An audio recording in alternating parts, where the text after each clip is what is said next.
Welcome back to the second part of Balitang America's special year-end report. We now continue with our top stories for 2013. This year, there were multiple public shootings that not only jolted the nation, but forced us to face this question. Is America safe for Americans? Jared Bray brings us this year's third top story. Jill, on December 14th, the nation remembered that 1 year ago, 20 children and 6 adults were killed in the second deadliest mass shooting in U.S. history. Count 911, what's the location of emergency? Sandy Hook School. I think there's somebody shooting in here. Sandy Hook School. Okay, what makes you think that? Because somebody's got a gun. I saw a glimpse of somebody. They're running down the hallway. Okay. They're still running. They're still shooting. Sandy Hook School, please. This year, just days before the first anniversary of the Sandy Hook Elementary School shooting in Newtown, Connecticut, authorities released a portion of the first 911 calls made that morning. An investigation released this year shows that Adam Lanza had no clear motive, but was obsessed with the Columbine shooting and carefully planned the mass murder, including the taking of his own life. Data shows that in 2013, 137 people died in 30 mass killings. During the Boston Marathon in April, 2 pressure cooker bombs exploded near the finish line, killing 3 people and injuring 264 others. Seeing them so hopeful and so eager to run the race, and then compared to the faces that they had of fear and just running for their lives, basically. The suspects were brothers Johar and Tamerlan Tsarnaev.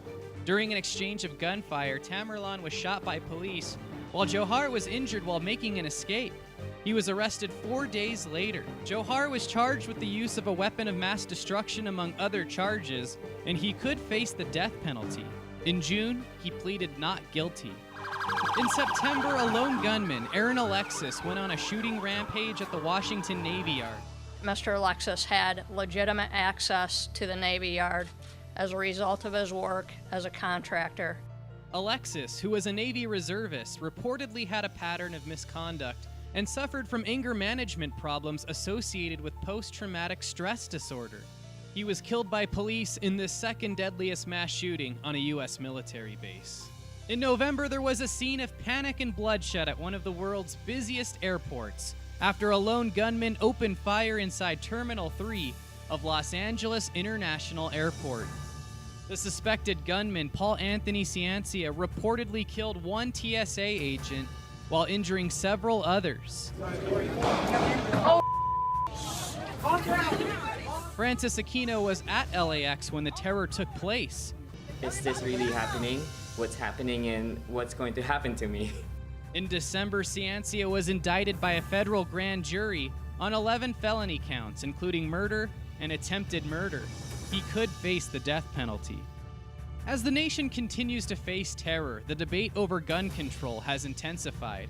According to one survey, 49% of Americans support stricter gun laws, while 50% oppose them. The current laws and system that's in place needs to be relooked at. There's too much violence taking place. I understand that there's a lot of issues when it comes to local versus national, but security needs to be our #1 focus. President Barack Obama admits his administration has not done enough to make America safer. He continues to call on lawmakers to pass stricter gun control measures. He also pledged to dedicate $100 million toward mental health services.